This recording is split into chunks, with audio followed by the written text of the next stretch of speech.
بسم اللہ والحمد للہ والصلاة والسلام علی رسول اللہ اما بعد۔ کتاب التوحید کا باب نمبر 55 کہ اللہ تعالیٰ کے نام پر سوال کرنے والے کو خالی ہاتھ نہ لوٹایا جائے، اور اس سوال کا تعلق یا اس باب کا تعلق کتاب التوحید کے ساتھ اس لحاظ سے کہ اس میں بھی اللہ کی تعظیم کا پہلو ہے کہ جب آپ سے کوئی اللہ کے نام سے سوال کرتا ہے تو اللہ تعالیٰ کی عظمت، اس کی تعظیم سامنے آتی ہے۔ تو اس اللہ کی عظمت تعظیم کا حق یہ ہے کہ اگر کسی نے اللہ کے نام سے سوال کیا ہے تو اس کے سوال کو پورا کیا جائے، اس کی چیز اس کی سوال اس کو دیا جائے،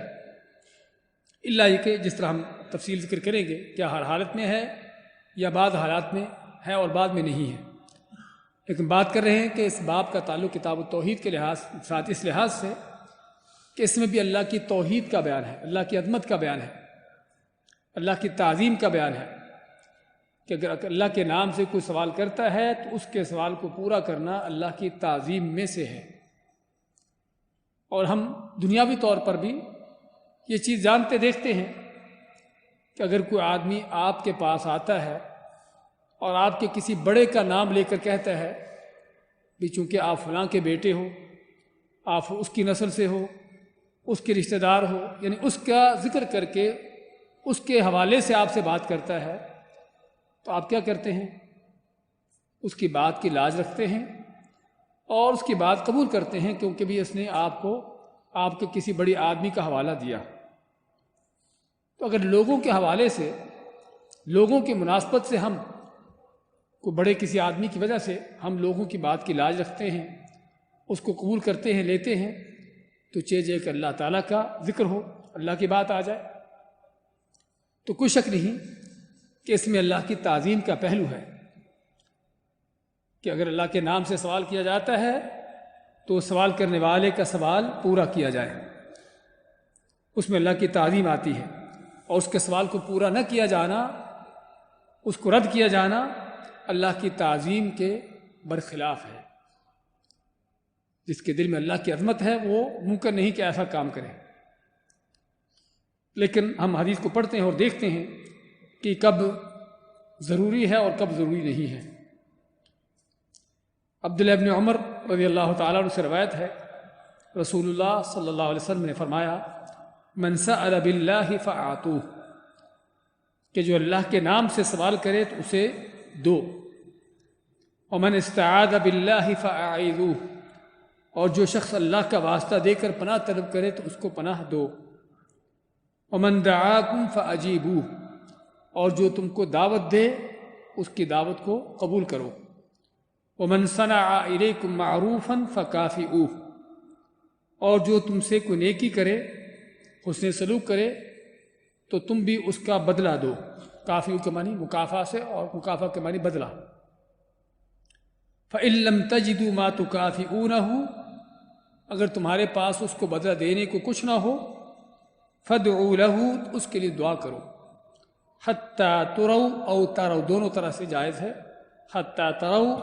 أَنَّكُمْ قَدْ كَافَأْتُمُوهُ، یعنی اس قدر دعا کرو کہ تم سمجھو کہ تم نے اس کا حق ادا کر دیا ہے، اس کو بدلہ دے دیا ہے۔ یہ حدیث جس میں کہ کئی جملے ہیں، اس میں سب سے پہلے کیا ہے؟ من سأل باللہ فأعطوہ، کہ جو اللہ کے نام سے مانگے تو اس کو دو۔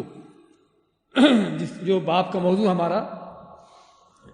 کہ اللہ کے نام سے مانگے، اور اللہ کے نام سے مانگنے کا معنی کہ لازماً اللہ کا لفظ استعمال کرے، یا کہ اللہ کے جو بھی نام ہیں، رحمان کے نام سے، رحیم کے نام سے، غفور کے نام سے، کوئی بھی اللہ تعالیٰ کے جو نام ہے، اس طرح کا کوئی نام لے کر سوال کرے تو وہ بھی سبھی اللہ کے نام سے ہی ہے۔ تو اللہ کے نام سے مراد یعنی جو بھی اللہ کے نام ہے، اس نام سے مانگے تو اس کو دو، لیکن کیا دینا ضروری ہے، فرض ہے؟ اور اس میں اگر تو اس کا حق ہے، اگر تو اس نے ایسی چیز مانگی ہے کہ جو اس کا حق ہے یا جس میں اس کا حق ہے، جو اس کا حق ہے یا جس میں اس کا حق ہے، دونوں میں کیا فرق کیا ہے؟ اس کا حق ہے، ایک آدمی نے آپ کے پاس کام کیا ہے اور اس کی اجرت مزدوری اس کا حق ہے، تو اپنا حق مانگتا ہے جو اس کا حق متعین ہو چکا ہے، تو اللہ کے نام سے ویسے تو آپ کو دینا چاہیے، نہ بھی مانگے،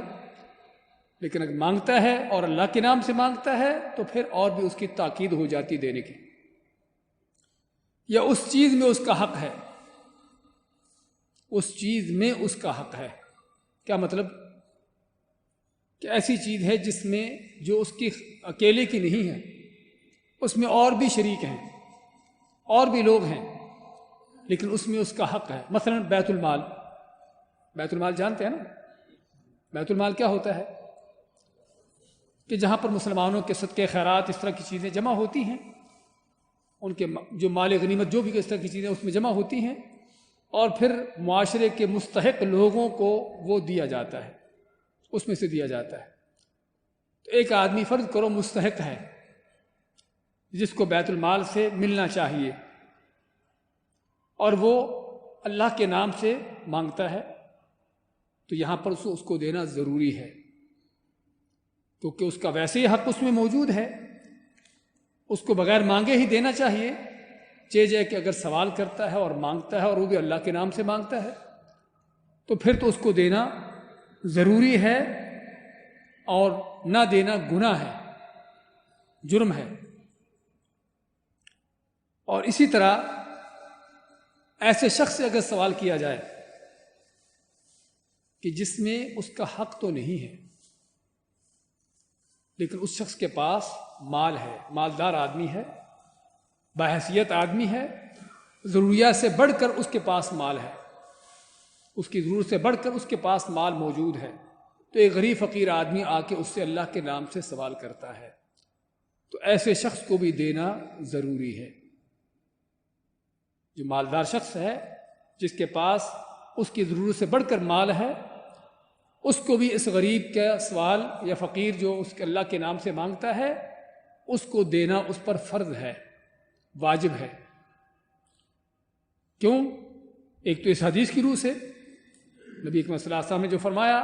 من سأل باللہ فأعطوہ، کہ جو اللہ کے نام سے مانگے تو اس کو دو، اور دوسرا اللہ تعالیٰ کا فرمان وفی اموالہم حق معلوم للسائل والمحروم، ایک آیت میں، دوسری آیت میں کیا فرمایا؟ وفی اموالہم حق للسائل والمحروم، کہ ان مالدار لوگوں کے مال میں سوال کرنے والے اور جو محروم لوگ ہیں جن کے پاس کچھ نہیں ان کا حق ہے۔ تو اگرچہ متعین حق نہیں ہے لیکن پھر بھی چونکہ اس کے پاس مال زیادہ ہے، اس کی ضرورت سے بڑھ کر ہے، اور یہ فقیر آدمی ہے، محتاج ہے، تو اس کو دینا چاہیے، اور خصوصاً جب اللہ کے نام سے مانگ رہا ہے تو ایسے شخص کو بھی دینا ضروری ہے۔ اور تیسرا وہ شخص کہ جو ایسے شخص سے مانگتا ہے کہ جس کے پاس اس کی ضرورت سے بڑھ کر مال نہیں ہے، اس کے پاس اتنا صحیح ہے جتنی اس کی ضرورت ہے۔ ایک آدمی فرض کرو کھانا کھانے بیٹھا ہے اور کھانا اتنا صحیح ہے جو صرف اس کی اپنی ضرورت ہے۔ ایک غریب آدمی، بھوکا آدمی آتا ہے، کہتا ہے مجھے کھانا چاہیے، تو کیا اس پر ضروری ہے کہ اپنا کھانا اٹھا کے اس کو دے دے، یا اپنے کھانے میں اس کو شریک کر لے، جبکہ وہ دیکھتا ہے کہ کھانا صرف میری ضرورت کے لیے ہے؟ تو یہاں پر اس پر فرض نہیں ہے، یہاں پر اس پر فرض نہیں ہے، لیکن بہتر ہے، سنت ہے کہ اس کو یا تو دے دے یا کم از کم اس کو شریک کر لے، اور یہی اہل ایمان کی صفت ہے۔ اللہ تعالیٰ نے کیا فرمایا ہے؟ وَيُؤْثِرُونَ عَلَىٰ أَنفُسِهِمْ وَلَوْ كَانَ بِهِمْ خَصَاصَةٌ، وَيُؤْثِرُونَ عَلَىٰ أَنفُسِهِمْ، دوسروں کو اپنے اوپر ترجیح دیتے ہیں، ایثار دیتے ہیں، چاہے وہ خود بھوک میں ہوں، خود جو ہے محتاج ہوں، ضرورت مند ہوں۔ تو یہ ہے جو مومنوں کی صفت اللہ نے بیان کی ہے، کہ اگرچہ اس پر فرض نہیں ہے لیکن مومنین کی صفات میں سے ہے کہ وہ مانگنے والوں کو، محروموں کو، اس طرح کے فقیروں غریبوں کو، ان کو مقدم رکھتے اپنی جان پر۔ اور صحابہ کرام اور ان سے پہلے خود رسول کریم صلی اللہ علیہ وسلم کی سیرت آپ کو اسی چیز پر نظر آئے گی کہ اپنی ضرورت کو چھوڑ کر دوسروں کی ضرورتوں کو پورا کرنا، لیکن اس کو فرض نہیں کہیں گے۔ تو پھر حالتیں کتنی ہوئیں؟ 3 حالتیں۔ پہلی حالت کہ جہاں پر اس کا حق ہے یا اس چیز میں اس کا حق ہے تو وہاں پر دینا فرض ہے، یا ایسے شخص سے سوال کیا گیا کہ جس کے پاس اس کی ضرورت سے بڑھ کر مال ہے، کھانا اس کی ضرورت سے بڑھ کر ہے، تو ایسے شخص کو بھی دینا ضروری ہے، اس پر فرض ہے کہ دے۔ اور تیسرا ایسا شخص کہ جس کے پاس صرف اس کی ضرورت ہی کی، اس کے پاس وسائل ہے، مال ہے، کھانا ہے، کچھ بھی ہے، اس سے سوال کیا جاتا ہے تو اس پر دینا فرض نہیں ہے، لیکن دینا بہتر ہے، افضل ہے، کیونکہ اللہ نے اہل ایمان کی صفات میں سے اس کا ذکر کیا ہے۔ علماء نے یہاں پر کچھ چیزوں کو جو ہے مستثنیٰ کہا ہے۔ مستثنیٰ کے معنی ان کو اس سے نکالا ہے کہ اگر وہ مطالبہ کرنے والا ایسا شخص ہے کہ جس کے بارے میں آپ کو پتہ ہے کہ اس کو دو گے تو یہ غلط استعمال کرے گا۔ فقیر آدمی آتا ہے آپ کے پاس،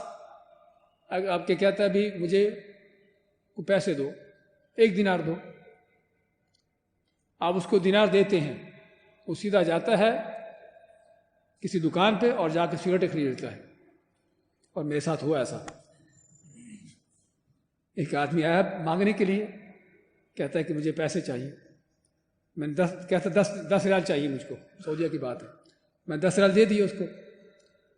تھوڑی دیر بعد دیکھا تو وہ سگریٹ لے کے پی رہا تھا۔ مجھے افسوس ہوا کہ تو کہنے کا مقصد کہ اگر آپ کو پتہ ہے کہ آدمی مال کا غلط استعمال کرے گا تو چاہے اللہ کے نام سے بھی مانگتا رہے تب بھی اس کو نہ دو۔ لیکن اگر دیکھو کہ بھی وہ بھوکا ہے، واقعی اس کو کھانے کی ضرورت ہے، ہاں پھر بھی دو گے نہیں دو گے؟ پھر کھانا خرید کے دو، کھانا کھلا دو اس کو بٹھا کے، سمجھے نا؟ خرید کے بنا دو، ممکن ہے آپ کا دیا ہوا کسی کو جا کر بیچ دے، ایسے بدبخت بھی ہے۔ تو اس لیے جو ہے نا، اگر کوئی ایسا شخص ہو کہ جس کے بارے میں پتہ ہے کہ یہ مال کا غلط استعمال کرے گا تو چاہے اللہ کے نام سے بھی کیوں نہ مانگے تو اس کو نہ دیا جائے، کیونکہ مقصد یہاں پر کسی کے ساتھ احسان کرنا ہے، نیکی کرنا ہے، نہ کہ اس کو برائی پر اس کی مدد کرنا ہے، تعاون کرنا ہے، سمجھے نا؟ اس طرح کی چیزوں کو دیکھنا ہوگا،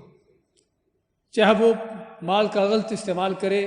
کسی حرام چیز کے اندر یا فضول خرچی کے اندر یا کسی بھی انداز سے،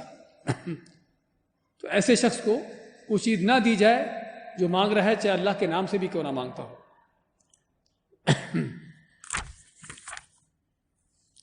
اور اسی طرح علماء نے ذکر کیا ہے، ہم نے اگرچہ 30 حال بیان کی ہے کہ اگر جس سے سوال کیا جاتا ہے، اگر اس کو چیز دینے میں اس کا اپنا نقصان ہوتا ہے، اس کا نقصان ہوتا ہے کہ چیز اس کی فرض کو اپنی ضرورت کی چیز ہے اور بنیادی اس کی ضرورت ہے، یا اس کو دینے سے اس کو کوئی مسئلہ کھڑا پیش آ سکتا ہے، تو تب بھی ایسی حالت میں بھی چاہے وہ اللہ سے نام سے بھی کیوں نہ مانگے تب بھی اس کو دینا ضروری نہیں ہے۔ اس کے بعد آپ ماتے من استعاذ باللہ فاعیذوہ، جو تم سے اللہ کے نام سے پناہ مانگتا ہے تو اس کو پناہ دو۔ حدیث کو مکمل کرنے اس کے بعد سوالات سنتے ہیں۔ تو اس میں بھی اگر کوئی پناہ لیتا ہے آپ سے، مجھے پناہ چاہیے، مجھے یہ دشمن مارنا چاہتا ہے اور اللہ کے نام سے پناہ مانگتا ہے، ویسے تو اگر اللہ کے نام کے بغیر بھی کوئی پناہ مانگے، مسلمان ہے، کوئی معصوم شخص ہے، کوئی بے گناہ آدمی ہے، تو اس کو پناہ دینا چاہیے، لیکن اللہ کے نام سے مانگتا ہے تو پھر اور بھی زیادہ اس کی تاکید ہو جاتی ہے، اس کو دینا ضروری ہو جاتا ہے۔ اور یہاں پر بھی ہم وہی بات کہیں گے کہ جو مانگنے کے حوالے سے ہے، کہ اگر پناہ لینے والا کوئی مجرم ہے، جرائم پیشہ آدمی ہے، جرم کر کے آپ سے پناہ مانگ رہا ہے، تو پناہ دو گے؟ کس لیے؟ کیونکہ نبی صلی اللہ علیہ وسلم نے لعنت فرمائی ایسے آدمی پر، من آوى محدثا، کہ جو کسی جرم کرنے والے کو پناہ دے۔ وہ جرم اگر دین کا ہے تو سب سے بڑی بات ہے، کوئی بدعتی آدمی ہے، اس کو لوگ پکڑنا چاہتے ہیں، یا لوگ اس کو روکنا چاہتے ہیں، اس کو پناہ دینا، اس کو سپورٹ کرنا، یہ سب سے بڑا جرم ہے۔ تو اس لیے اگر پناہ دینے میں بھی دیکھا جائے گا کہ اگر وہ چاہے اللہ کے نام سے بھی کیوں نہ پناہ مانگے، لیکن پناہ کسی غلط کام کے لیے مانگ رہا ہے تو اس کو پناہ نہیں دی جائے گی، کیونکہ اللہ تعالیٰ کا فرمان ہے وَلَا تَعَاوَنُوا عَلَى الْإِثْمِ وَالْعُدْوَانِ وَمَنْ دَعَاكُمْ فَأَجِيبُوهُ، اور جو تم کو دعوت دے اس کی دعوت کو قبول کرو۔ ہم نے احادیث پڑھتے ہوئے اس کا ذکر کیا تھا کہ دعوت کون سی قبول کرنا ضروری ہے اور کون سی ضروری نہیں ہے، کہ ولیمے کی وہ دعوت ہے جو قبول کرنا ضروری ہے، اس کے علاوہ باقی دعوتیں قبول کرنا ضروری نہیں ہیں، الا یہ کہ اگر اس کو قبول نہ کرنے پر قطع رحمی ہوتی ہو، کوئی اختلافات کھڑے ہوتے ہوں، کوئی اس طرح کا مسئلہ کھڑا ہوتا ہو، تو پھر اس کو قبول کرنا چاہیے، ورنہ ولیمے کے علاوہ باقی دعوتیں قبول کرنا ضروری نہیں ہے۔ اور ولیمے کی دعوت بھی کب قبول کرنا ہے؟ اس کی شرطیں ہیں، اس کی کئی ایک شرطیں ہیں کہ جس میں ہم نے ذکر کیا تھا کہ اس ولیمے کی دعوت میں کوئی حرام کا کام نہ ہو، کوئی حرام کی چیز نہ ہوتی ہو، اگر ہوتی ہے اور آدمی اس کو روک سکتا ہے تو اس پر ضروری ہے کہ وہ اس دعوت کو قبول کرے تاکہ جا کے اس حرام کو روکے، لیکن اگر اس کو پتہ ہے کہ میں نہیں روک سکوں گا، میری بات نہیں سنی جائے گی، تو پھر ایسی دعوت کو قبول کرنا اس پر بلکہ نہ کہ صرف ضروری نہیں بلکہ جائز ہی نہیں۔ اسی طرح علماء کہتے ہیں کہ ایسا شخص بھی نہ ہو کہ جس سے شرعی طور پر اس کے بائیکاٹ کرنا ضروری ہے۔ ایک آدمی کوئی غلط کام کر رہا ہے، سود کھا رہا ہے، اس کو روکا جاتا ہے، سود سے نہیں رکتا، وہ اس طرح کا بدکاری کر رہا ہے، اس کو اس سے روکا رہ جاتا ہے نہیں رکتا، تو اس سے بائیکاٹ کرتے ہیں آپ، تو آپ کو دعوت دیتا ہے تو کیا دعوت قبول کریں گے؟ ایسے شخص کی دعوت قبول کرنا ضروری نہیں ہے۔ اور اسی طرح ہم نے جو حدیث میں پڑھا تھا حق المسلم علی المسلم، کہ مسلمان کے دوسرے مسلمان پر حق، اس کا معنی کیا ہوا کہ اگر کوئی کافر دعوت دیتا ہے تو اس کی دعوت قبول کرنا ضروری نہیں ہے، چاہے اس کے کھانا حلال کا بھی ہو، اس کے اندر کوئی حرام کی چیز نہ بھی ہو، تب بھی کافر کی دعوت قبول کرنا ضروری نہیں ہے۔ اور اسی طرح علماء فرماتے ہیں کہ اگر جس کی انکم حرام کی ہے یا جس کا مال حرام کا ہے، اور مال حرام ہونے کی دو شکلیں ہیں، اگر تو بذات خود ہی وہ چیز جو آپ کو کھلا رہا ہے وہ حرام کی ہے، چوری کر کے لا کے آپ کو کھلا رہا ہے، تو ایسا تو کھانا جائز ہی نہیں ہے، سمجھے نا، کیونکہ وہ چیز ہی حرام کی ہے۔ یا پھر اس آدمی کی انکم حرام کی ہے، سود خور آدمی ہے، کوئی جوئے باز آدمی ہے، کوئی اس طرح کا آدمی ہے، اس کے انکم اس کی حرام کی ہے، لیکن آپ کو کھانا جو کھلا رہا ہے وہ اس نے خرید کر لایا، چوری کر کے نہیں لایا، لوٹ کر نہیں لایا کہیں سے، تو خرید کر لایا ہے اور کھانا حلال کا ہے، تو اس کو کھا سکتے نہیں، اس کو کھانے کو کھا سکتے ہیں، لیکن دیکھیں کہ اگر اس سے بائیکاٹ کرنے میں زیادہ فائدہ ہے تو ایسے شخص کا بائیکاٹ کرنا چاہیے، لیکن اس کی دعوت قبول کرنا بھی فرض نہیں ہے۔ لیکن اگر دیکھیں کہ کھانا کھانا چاہے تو کھا سکتے ہیں، لیکن اگر بائیکاٹ کرنے میں مصلحت ہو کیونکہ تم حرام کیا ہے، تمہاری انکم حرام کیا، میں نہیں کھاؤں گا، اور اس سے اس شخص کو جو ہے عبرت حاصل ہو، تو پھر ایسا طریقہ اختیار کرنا چاہیے۔ اور ایسے ہی علماء فرماتے ہیں کہ جس کو دعوت دی جاتی ہے اگر اس کو کوئی نقصان نہ ہو، اس کے اوپر کوئی ایسی چیز واجب نہ ہو جو رہ جائے، کہ نماز کا کھڑی ہو رہی، نماز شروع ہو رہی اور کہتا بھی آؤ کھانا کھائیں، تو اس ٹائم دعوت قبول کرنا فرض نہیں ہے۔ تو علی کل حال من دعاکم فاجیبوہ، اور جو تم کو دعوت دے اس کی دعوت کو قبول کرو۔ کیا وہ خود دعوت دے یا کارڈ بھیج دے یا واٹس ایپ کا میسج؟ آج کل یہی چل رہا ہے نا زیادہ، بھی واٹس ایپ کے میسج جو ہیں اس کا کوئی اعتبار نہیں۔ کسی آدمی کے پاس 500 آدمی کا براڈ کاسٹ ہے، اس نے ایک میسج ڈال دیا، کس کو گیا، کس نے دیکھا، کس نے نہیں دیکھا، اس کا کوئی اعتبار نہیں۔ لیکن اگر آپ کو خصوصی طور پر کارڈ بھیجتا ہے آپ کے نام سے، تو شیخ عثیمین رحمۃ اللہ علیہ فرماتے ہیں کہ یہ ایسے ہی ہے جس طرح خود اس نے آپ کو بولا کہا ہو، فون کیا ہو، کارڈ بھیجا ہو، آدمی بھیجا ہو، یہ سبھی ایسے ہی ہے جس طرح خود اس نے آپ سے مخاطب ہو کر آپ کو دعوت دی ہو، یعنی اس دعوت کو قبول کیا جائے گا۔ لیکن واٹس ایپ کے میسج وغیرہ اس طرح کی چیزیں جو ہیں وہ عام دعوت ہے جو کسی مسجد میں لگا دیتے ہیں، کوئی کارڈ دعوت لکھ دیتے ہیں، آپ کی مرضی ہے جائیں نہ جائیں، وہ فرض نہیں ہے۔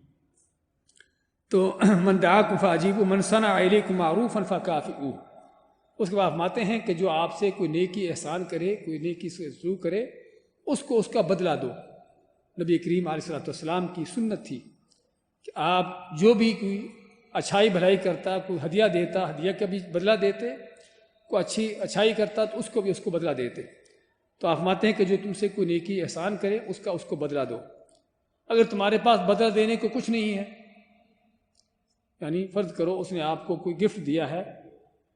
50 دینار کا، اب آپ کے پاس نہیں ہے 50 دینار تک یا اس سے زیادہ یا کم کا آپ اس کو گفٹ دیں، تو آپ فرماتے ہیں کہ پھر کیا کرو؟ اس کے لیے دعا کرو، اس قدر دعا کرو کہ تم سمجھو کہ تم نے اس کا حق ادا کر دیا، اس کا بدلہ دے دیا ہے۔ اور دعا جو ہے یہ سب سے بڑا بدلہ ہے، اگرچہ ہم بعض اوقات اس کو معمولی سمجھتے ہیں، دعا جو ہے اگر دل سے نکلے تو یہ سب سے بڑا بدلہ ہے۔ تو حالانکہ کل حال اس حدیث میں یا اس باب میں ہم نے کیا پڑھا کہ اللہ کے نام سے اگر سوال کیا جائے تو سوال کرنے والے کا سوال پورا کیا جائے، بشرطے کہ اس میں کوئی حرام کا پہلو نہ ہو، جس سے سوال کیا گیا ہے اس پر اس کا کوئی نقصان نہ ہو، اس کی اپنی ضرورت ختم نہ ہوتی ہو، تو اس لحاظ سے اس کے سوال کو پورا کرنا ضروری ہے، کیونکہ اس میں اللہ تعالیٰ کی تعظیم ہے۔ اس کے بعد اگلا باب 56 نمبر، اللہ تعالیٰ کا واسطہ دے کر صرف جنت ہی مانگی جائے۔ اللہ تعالیٰ کا واسطہ دے کر صرف جنت ہی مانگی جائے۔ اس باب کا بھی تعلق پچھلے باب کی طرح اللہ کی تعظیم سے ہے کہ اللہ تعالیٰ کے چہرے کا واسطہ دے کر، اصل میں باب جو ہے اس کا صحیح معنی نہیں کیا ہوا، لا یسأل بوجہ اللہ، جو باب عربی میں ہے اللہ کے چہرے کے واسطے سے، چاہیے تھا کہ ان کو چہرے کا لفظ لاتے یہاں پر، اللہ کے وجہ کے واسطے سے اگر کوئی سوال کرتا ہے یا اس کے واسطے سے صرف جنت ہی کا سوال کرنا چاہیے اور کسی چیز کا سوال نہیں کرنا چاہیے۔ اس کے بارے میں جابر رضی اللہ تعالیٰ عنہ سے روایت ہے کہ رسول اللہ صلی اللہ علیہ وسلم نے فرمایا لا یسأل بوجہ اللہ الا الجنہ، کہ اللہ کے چہرے کے واسطے دے کر جنت کے سوا کسی اور چیز کا سوال نہیں کرنا چاہیے۔ اللہ سے دعا کر رہے ہیں آپ، اب یہاں پر کسی شخص سے نہیں مانگ رہے، یہاں پر پچھلے باب کے اس سے الگ ہے، یہاں پر آپ اللہ سے دعا کر رہے ہیں، اللہ سے مانگ رہے ہیں۔ اللہ سے مانگتے ہوئے ادب کیا ہے کہ وسیلہ واسطہ اختیار کیا جائے، کن چیزوں کا؟ جن کا وسیلہ واسطہ دینے کا اللہ نے حکم دیا ہے، اجازت دی ہے، اللہ کے ناموں کا، اس کی صفات کا، اپنے نیک اعمال کا، اور کوئی نیک آدمی ہو جو آپ کے لیے دعا کرے۔ یہ وسیلے واسطے کی جو جائز اقسام قرآن و سنت سے، انبیاء رسولوں ان کے طریقے ان کی سیرت سے ثابت ہیں۔ تو اللہ کا چہرہ کیا ہے؟ وجہ اللہ کیا ہے؟ اللہ کی صفت ہے، اللہ کی ذاتی صفات میں سے ہے، اللہ کی ذاتی صفات میں سے ہے۔ تو اللہ تعالیٰ کی اس صفت، چہرے کی صفت سے اللہ سے دعا کرنا، اس کا واسطہ دے کر دعا کرنا، تو یہ دعا کرنے کے لیے اللہ سے دعا کر رہے ہیں، لیکن یہ دعا کرتے ہوئے آپ فرماتے ہیں کہ صرف جنت ہی مانگنا چاہیے، جنت کے سوا کچھ اور نہیں مانگنا چاہیے۔ یعنی آپ کو کوئی دنیا کی چیز چاہیے، اولاد چاہیے، مال چاہیے، کوئی جاب آپ کو چاہیے، آپ اللہ سے دعا کرتے ہوئے دعا کرو کہ اللہم اسألک بوجہک، کہ اللہ میں تیرے چہرے کے واسطے سے تو اس سے دعا کرتا ہوں کہ مجھے بیٹا مل جائے، مجھے مال مل جائے، یہ چیز جائز نہیں ہے۔ لیکن سوال کرنا ہے کس کا؟ جنت کا۔ اب جنت کا سوال کیا صرف جنت ہی کیا کر سکتے ہیں، یا آخرت کے بارے میں کسی چیز کا بھی سوال کر سکتے ہیں؟ بعض علماء نے تو کہا ہے کہ چونکہ حدیث میں صرف جنت کا ذکر ہے تو اس لیے صرف اللہ سے، اللہ کے چہرے کا واسطہ دے کر جنت ہی کا سوال کریں گے، کسی اور چیز کا سوال کرنا جائز نہیں ہے۔ لیکن جو صحیح ہے وہ یہ ہے کہ آخرت کی جو بھی چیزیں ہیں، آخرت کی کوئی بھی چیز کیوں نہ ہو، ہم اللہ تعالیٰ کے چہرے کا واسطہ دے کر اس کا سوال کر سکتے ہیں، چاہے براہ راست جنت ہو، یا اللہ کا قرب حاصل کرنا ہو، یا جنت میں داخل ہونے کا سوال کرنا، کچھ بھی ہو، کوئی بھی ایسی چیز، بلکہ اس کے مد مقابل جہنم سے پناہ مانگنا ہو، آگ سے پناہ مانگنا ہو، تو تب بھی یہ ساری چیزیں جائز ہیں، بلکہ سنت ہے۔ نبی کریم صلی اللہ علیہ وسلم کی دعاؤں سے ثابت ہے کہ جب اللہ تعالیٰ کا فرمان سورۃ الانعام میں یہ اللہ تعالیٰ نے آیت نازل کی، قل هو القادر علی ان یبعث علیکم عذابا من فوقکم او من تحت ارجلکم او یلبسکم شیعا، کہ اللہ تعالیٰ قادر ہے اس بات پر کہ تم پر اوپر سے کوئی عذاب بھیجے، یا کوئی یبعث علیکم عذاب من فوقکم او من تحت ارجلکم، یا زمین کے نیچے سے تمہارے اوپر کوئی عذاب نکال دے، زمین میں دھنسا دے، کوئی زلزلہ طوفان بھیج دے، یا تم کو آپس میں لڑا دے، خانہ جنگی پیدا کر دے۔ آپ صلی اللہ علیہ وسلم ہر جملے کے بعد اللہ تعالیٰ سے پناہ مانگتے رہے، کیا فرماتے ہیں؟ اعوذ بوجہک، یعنی ان چیزوں سے پناہ مانگتے ہوئے کیا فرماتے ہیں؟ اے اللہ تیرے چہرے کے واسطے سے پناہ مانگتا ہوں کہ ایسا نہ ہو کہ اللہ کے عذاب سے پناہ مانگنا، چاہے وہ عذاب دنیا کا ہو یا آخرت کا ہو۔ اس کا معنی یہ ہوا کہ اللہ کے چہرے کے واسطے سے سوال کیا جا سکتا ہے، دعا کی جا سکتی ہے، کوئی بھی ایسی چیز جس میں اللہ کے عذاب سے بچنا ہو یا اللہ کی رحمت کو پانا ہو، لیکن دنیا کی نعمت نہ ہو، دنیا کی چیز نہ ہو۔ اسی طرح جب آپ طائف سے واپس لوٹتے ہیں اور طائف والوں نے آپ کو پتھر مارے حتیٰ کہ آپ کا جسم لہو لہان ہو جاتا ہے، تو آپ چلتے رہتے ہیں حتیٰ کہ آگے چل کر آپ دعا کرتے ہیں۔ اس دعا کے الفاظ کیا تھے؟ اعوذ بنور وجهک الذی اشرقت لہ الظلمات، کہ میں نے تیرے اس چہرے کے واسطے سے پناہ مانگتا ہوں کہ جس کے نور سے جو ہے وہ آسمان و زمین روشن ہے۔ تو آپ نے اللہ تعالیٰ کے چہرے کے واسطے سے دعا کی، یہاں پر اللہ تعالیٰ کی مدد کی، نصرت کی، لیکن وہ چیز جس میں دین کا تعلق ہے، دنیا کا نہیں۔ کہنے کا مقصد، اس طرح کی آپ سے کئی دعائیں ثابت ہیں کہ جس میں رسول کریم صلی اللہ علیہ وسلم نے اللہ کے چہرے کا واسطہ دے کر دعائیں کی، لیکن یہ ساری وہ دعائیں ہیں جن کا تعلق دین کے ساتھ ہے، آخرت کے ساتھ ہے، جنت یا جہنم کے عذاب سے پناہ مانگنے کے حوالے سے ہے، دنیا کی کوئی چیز نہیں۔ مال مانگا ہو، کوئی اولاد مانگی ہو، کوئی ایسی چیز نہیں ہے۔ تو اس لیے کہنے کا مقصد کہ اس حدیث میں ہمیں جو ادب سکھایا گیا اللہ کے ساتھ، کہ چونکہ اللہ تعالیٰ کی ذات اور اللہ کا چہرہ کہ جو سب سے کائنات میں عظیم چیز ہے، تو اس عظیم چیز کا واسطہ دے کر بھی وہی چیز مانگو جو کائنات کی سب سے مخلوقات میں سب سے عظیم ہو، وہ جنت ہے۔ یعنی کہ دنیا کی گھٹیا چیزیں مانگنا شروع کر دو، اللہ کے ساتھ ادب کے خلاف ہے۔ اور اس حدیث میں لا یسأل بوجہ اللہ الا الجنہ، اللہ کے چہرے کا اثبات، نبی اکرم صلی اللہ علیہ وسلم کے اس حدیث میں اللہ کے چہرے کا ثابت ہونا، جو کہ اہل سنہ کا عقیدہ ہے کہ اہل سنہ جو ہیں اللہ تعالیٰ کا چہرہ ثابت کرتے ہیں کہ اللہ تعالیٰ کا چہرہ حقیقت میں ہے جس طرح کہ اس کی ذات کے لائق ہے۔ اس کی صفت کیا ہے ہم نہیں جانتے، اللہ تعالیٰ کا چہرہ ہے اور حقیقت میں ہے، لیکن وہ چہرہ کیسا ہے، اس کی کیفیت کیا ہے، وہ ہمارے علم سے باہر ہے۔ ہم نہیں جانتے کہ اللہ کا چہرہ کیسا ہے، تو ہم اللہ کے چہرے کو ثابت کرتے ہیں بغیر اس کا انکار کیے اور بغیر اس کی تحریف کیے۔ تحریف کے معنی کو بدلے، کیونکہ بعض لوگوں نے چہرے کا معنی کیا کیا؟ خوشنودی، اللہ کے رضا، چہرے کا انکار کر دیا۔ یہ تحریف نہیں بلکہ انکار ہی ہے حقیقت میں۔ بھی میں کہوں کہ میں نے تمہارا چہرہ دیکھا، کیا تمہاری رضا دیکھی؟ چہرے کا معنی وہ چیز جو جسم کے اندر چہرہ ہوتا ہے، لیکن جن لوگوں نے چہرے کا انکار کیا وہ کیوں کیا؟ ان کے شیطانی شبہات کہ اللہ کا چہرہ ثابت کریں گے تو چہرے تو ہمارے بھی ہیں، مخلوقات کے بھی ہیں، اس کا معنی کہ ہم نے اللہ کو مخلوقات جیسا بنا دیا۔ یہ ان کی بے وقوفی کی دلیل ہے۔ کیا سبھی مخلوقات کے چہرے یا ہر جس چیز کا بھی چہرہ وہ سبھی کے ایک جیسے ہیں؟ مچھر کا بھی چہرہ ہے نا، ہاتھی کا بھی ہے، کیا دونوں ایک جیسے ہیں؟ صرف حماقت ہے ان کی، اور صرف شیطانی حجت ہے اور کچھ نہیں۔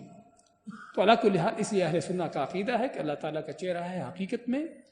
جس طرح کہ اس کی ذات کے لائق ہے، ہم اس کو ثابت کرتے ہیں، نہ تو اس کا انکار کرتے ہیں، نہ اس کی تحریف کرتے ہیں، معنی بدلتے ہیں، اور نہ ہی اس کی کیفیت بیان کرتے ہیں، اور نہ ہی اس کی مثالیں دیتے ہیں کہ وہ چہرہ کیسا ہے، کیونکہ ہم نے دیکھا نہیں کہ ہم اس کو بیان کر سکیں، اس کی مثالیں دے سکیں کہ وہ کیسا ہے۔ تو یہ ہے جو اہل سنت کا عقیدہ ہے اس حوالے سے، کہ اللہ کے چہرے کو ثابت کرنا حقیقی طور پر جس طرح کہ اللہ کی ذات کے لائق ہے۔ اور یہ قرآن کریم میں کئی جگہوں پر اللہ نے اس کا ذکر کیا ہے، اپنے چہرے کا ذکر کیا، وَيَبْقَى وَجْهُ رَبِّكَ ذُو الْجَلَالِ وَالْإِكْرَامِ، اور کئی اس طرح کی جگہوں پر اللہ نے ذکر کیا کہ اللہ تعالیٰ کا چہرہ ہے۔ تو یہ ہے جو ہمارا عقیدہ ہونا چاہیے۔ تو اللہ کو لحاظ بات کر رہے تھے، اس حدیث میں بھی اللہ تعالیٰ کی تعظیم کا بیان، اس باب میں بھی اللہ کی تعظیم کا بیان، کہ جب اللہ تعالیٰ کا چہرہ اس کا واسطہ وسیلہ دے کر صرف جو ہے وہ کو آخرت کی چیز، کو دین ہی کی چیز، اس طرح کی چیز کا طلب ہونا چاہیے، سوال کرنا چاہیے۔ دنیا کی کسی گھٹیا چیزوں کا، اس طرح کی حقیقتوں کہ دنیا کچھ بھی ہے، کتنی بھی بڑی کیوں نہ ہو جائے، وہ گھٹیا ہی ہے۔ تو آدمی یہ بھی کہہ دے اللہ کے چہرے کا واسطہ دے کر کہ مجھے پوری دنیا کی حکومت مل جائے تاکہ اللہ کے دین کو نافذ کروں، ہم کہیں یہ بھی صحیح ہے کہ غلط ہے؟ غلط ہے، صحیح نہیں ہے۔ کس لیے؟ کیونکہ دنیا کی چیز طلب کی جا رہی ہے۔ تو اللہ کے لحاظ اس میں یہی ہے کہ اللہ تعالیٰ کا چہرہ ہے، اور اللہ کا چہرہ ہونے کا معنی نہیں، یہ معنی نہیں کہ وہ مخلوقات جیسا ہے۔